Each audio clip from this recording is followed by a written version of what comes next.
Okay, welcome. This is a video about the Bigme Inknote Color Plus. That is the device that has Kaleido 3, which as of this recording is the latest color technology in conjunction with Gallery 3, which we won't talk about in this video, for e-ink screens.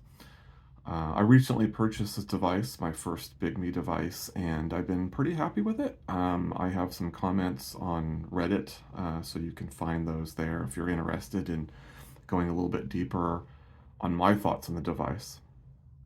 But I wanted to do a quick video because there's not a lot of coverage for this particular company.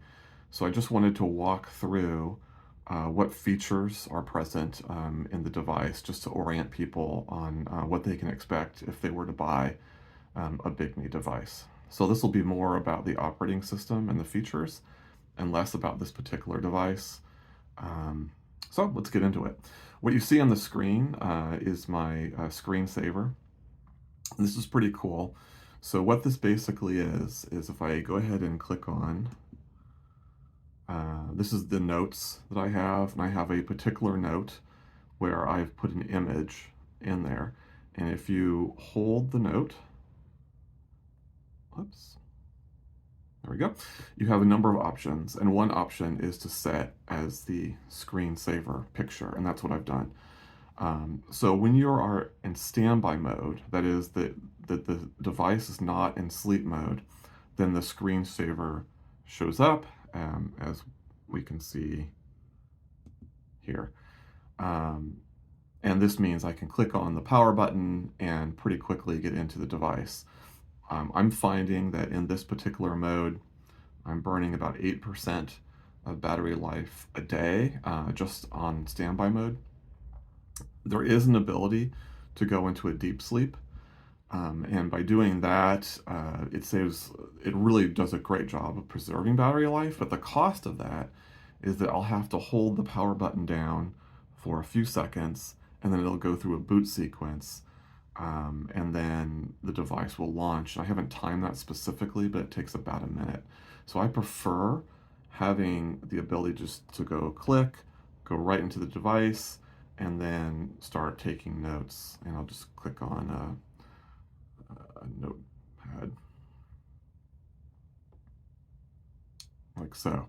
Um, Slight delay you might notice. Let's take another look at that. So if I go out and I click on a notepad, a little bit of a delay in terms of it coming up, but not too bad. This is a template that I have imported. All the native templates are not particularly good, unfortunately, but this particular one is great. I got it off the internet for free. All you need to do in order to import your own templates is to basically find a PDF file of what you want, connect your device to the computer via the USB-C cable, and then drag the file into the right folder. And see if I can remember what that folder is. You can't tell here. I have to hook it up to my computer, but or maybe I can. Let me check this out. Oh, here it is. Okay, yeah, note template. So you would drag the PDF into this note template folder, and then it'll be available to you as a template. So that's pretty cool. Really makes up for what's a misstep, which is their templates are very odd. In fact, let me show an example of what I mean. We'll go here. We'll change the template to, here's a standard horizontal template. Yeah, I don't know how well this is going to come up on the screen, but some of these lines, like these lines here, these three lines are darker than, say, the two lines below it or the two lines above it. And there's four darker lines, two light lines, three darker lines, three light lines, and a dark line. I don't, this is crazy. I don't know why this is. And it's unnecessary, as I've noted. If I bring in, which one? I think it's this one. I imported. Yeah, it's perfect uniformity in the color and shading of the lines. And so I don't understand why the native templates on this device are so bad. But as you just noted, it's an easily rectifiable situation. Since we're in the Notes tab, or the Notes app rather, Let's take a quick look at the functionality. You can hide your pen like that, or you can display it. If you display your pen tray, then you can also minimize it, which is kind of nice, and you can maximize it. You'll notice that there are 5 pens and the eraser, and I've happened to have chosen the same type of ballpoint pen in various colors, a highlighter, and then the default eraser. So if we click on this twice, there are a number of options available and a nice range of colors. So I'm pretty impressed with the pen selection, and I just tend to find one particular type and stick with it. But for other people, there's a lot more possibilities. Let's take a look at pencil. We'll do pencil in light black, I guess. So there it is. Let's see. Let's do a pen. We'll do pen in the same color. Okay, a little more consistent. Let's do brush, same color. Okay, brush is pretty good. And then let's do, we've seen ballpoint pen already, and of course highlighter, which I already have. I really like the highlighter functionality. So what it is you'll basically draw a line, and then it will do a perfect highlighter based on the heights of the line. So if I go straight, it'll do a highlighter based on the thickness I've selected. But if I do a diagonal, it'll do a block like that. I don't know. I really prefer this over some other applications of highlighters I've seen in other books where it's highlighting as you draw. I just prefer the precision of this approach, so I really like what they've done there. So moving on, you have undo, right, or redo. Of course, you can add in shapes, and they're not a large selection of shapes, but there's what you've got. Crop is a little bit interesting. So notice right now I have the yellow highlighter selected, and you can see a little black arrow. So if I click on crop, see nothing selected. You can't tell that I just touched it. But if you look down here, you'll notice that it's no longer indicating that I have one of the pens selected. So crop is active. So now I can go ahead and highlight this, and I can move it. Not as elegant as, say, what you might find in the Supernote, because it's a little choppy. Might do better in extreme mode. Actually, let's try that. Let's go to the E-Ink Center. We'll go to extreme. Get out of here. It's okay. It's okay. You can double click on this. Oh, you should be able to. Yeah, so you can copy, and then you can come over here, double click, and paste. So it has some functionality there. I'm not particularly impressed with this feature as I am. The Supernote is absolutely fantastic, but it works. Let's go back, and we'll go back to E-Ink Center and change this to HD, which is my preferred for note-taking. Continuing on, you can do a text box, you can add a photo. We just went over templates. If I go to more, I can rotate the screen, I can refresh the page, but I also have it set for gestures, which we'll look at just a little bit, where I just swipe and it does the gestures. Or just the refresh, sorry. You can insert a page, you can also swipe to insert a page, or you can click on the arrow to insert a page. You can delete a page, you can export the file, and I think this allows for PNGs for the one page, or PDFs for the entire document.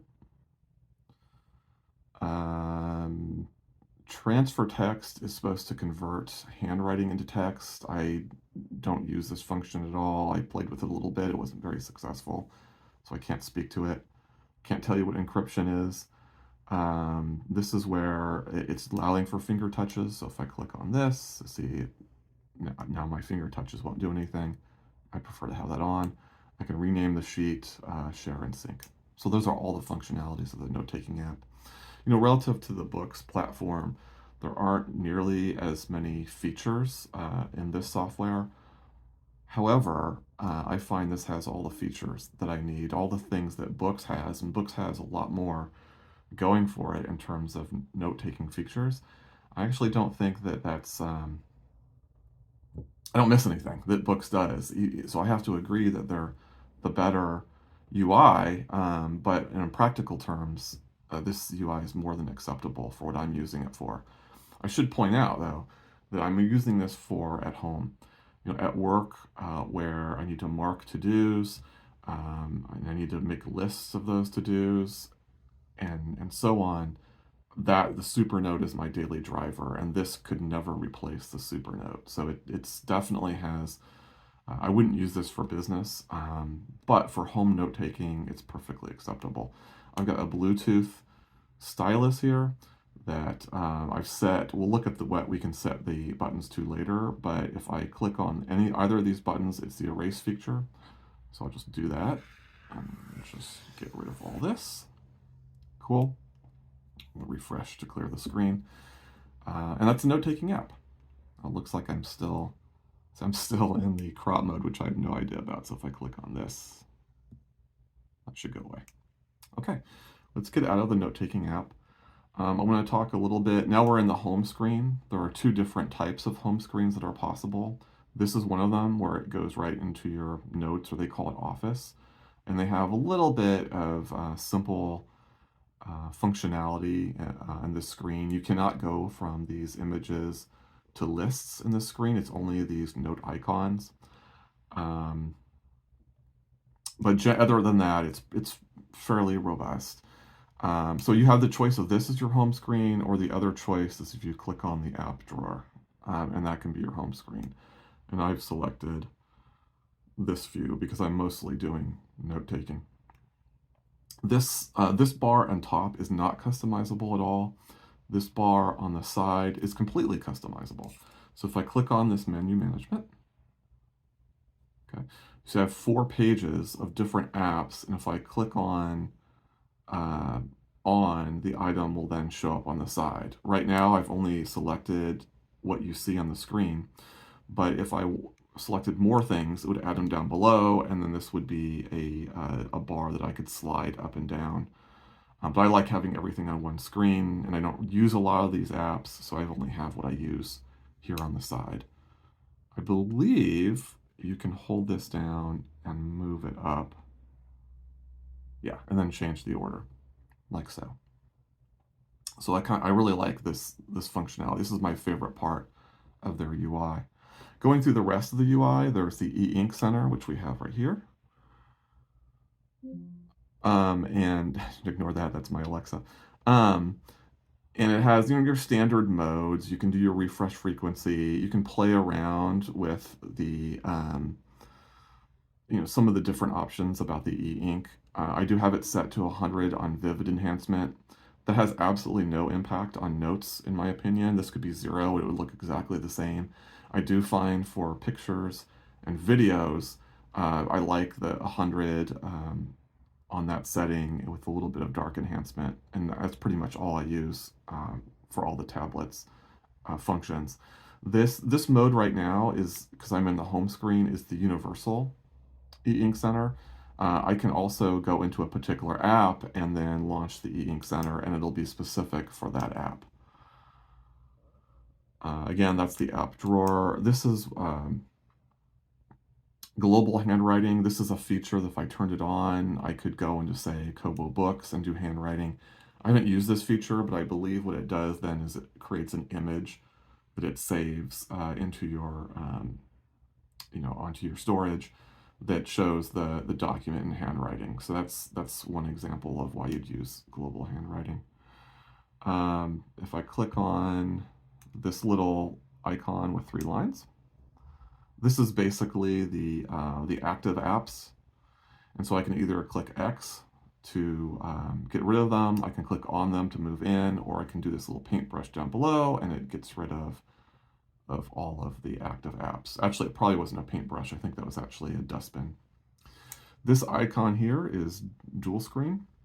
So I can go split screen, or if I'm in split screen, I can swap the positions. That's not a feature I've used, but it's there. And then before I go into further settings, there's a back button, and then there's indicator buttons. I charged my device about a week ago. I've been using it lightly, and I haven't charged it since, so you can easily get through a week of use on the device, depending on how you're using it. If we go a little bit deeper into the settings, we can go into Wi-Fi, we have Bluetooth. This again goes into the e-ink center specific to a particular app. It does have speakers, which are on the sides over here. And so here's how you can set those. You can do screenshots, you can cast. I haven't done that, I don't have any experience with it, but in theory it's possible. Again, another place for touch. I don't know what speed up does. We'll get back to this in a second. And then you have warm lighting and cold lighting, which if I click on that, um, makes it a little bit brighter, gives a more wider appearance to the background. The colors do pop more with the lighting on, so if I turn that off, it's a much darker color.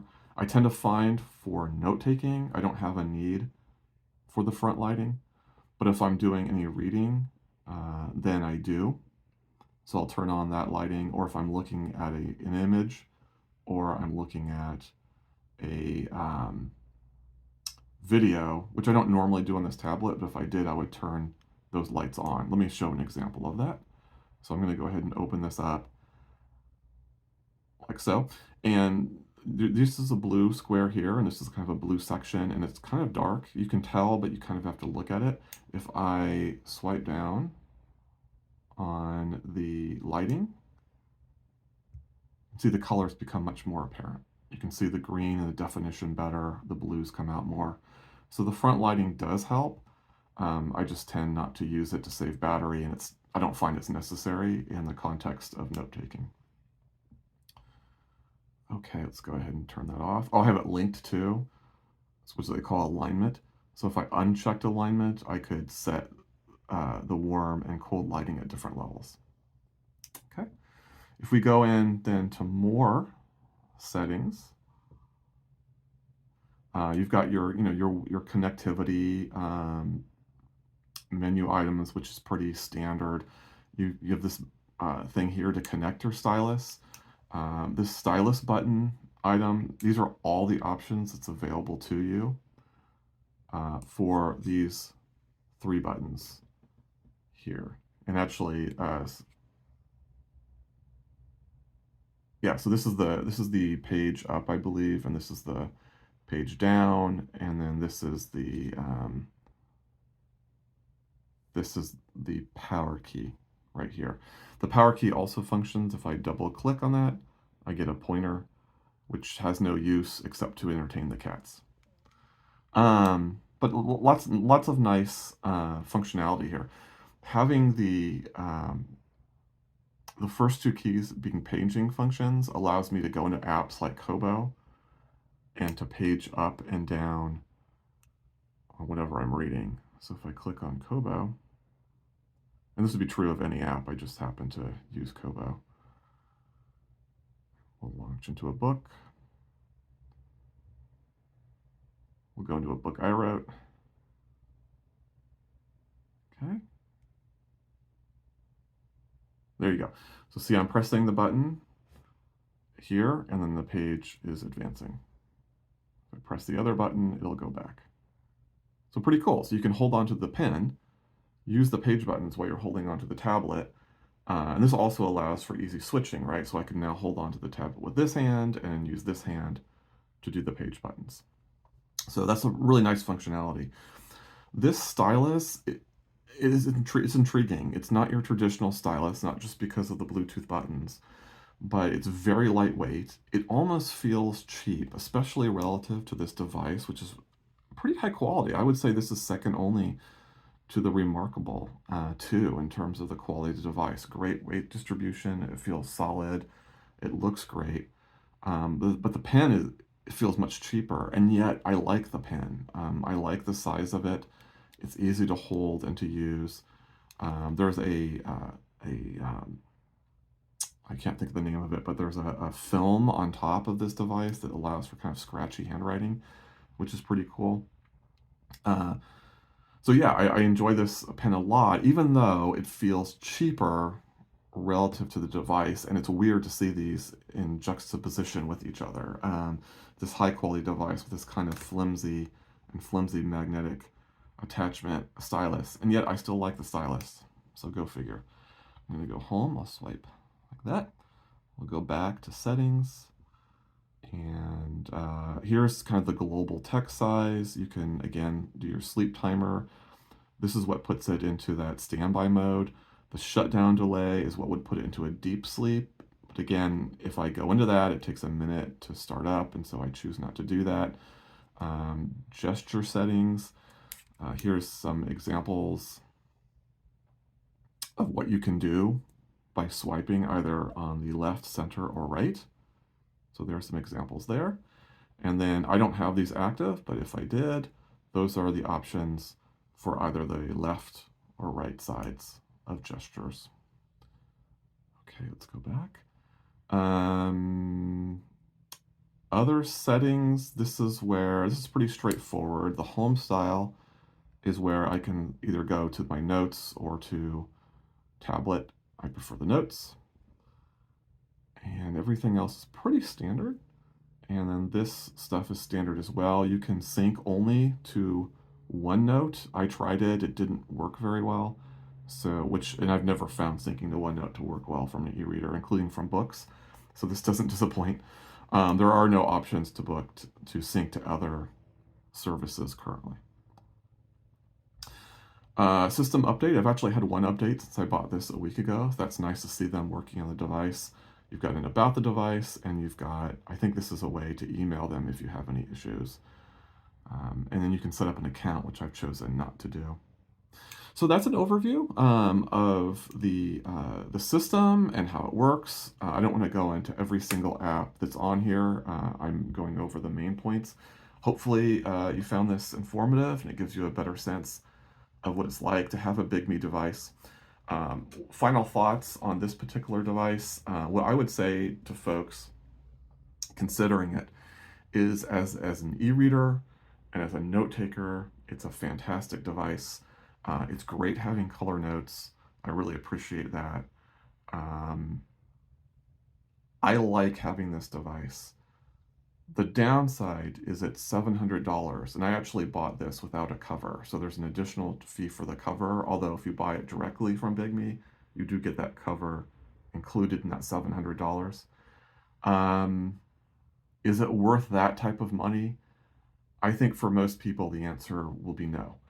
But if price were not an object, then I think this is definitely a recommended buy, at least from my perspective. All right, I hope that helps. And if you have any questions, let me know. I'll be happy to answer them if I can. Have a great day.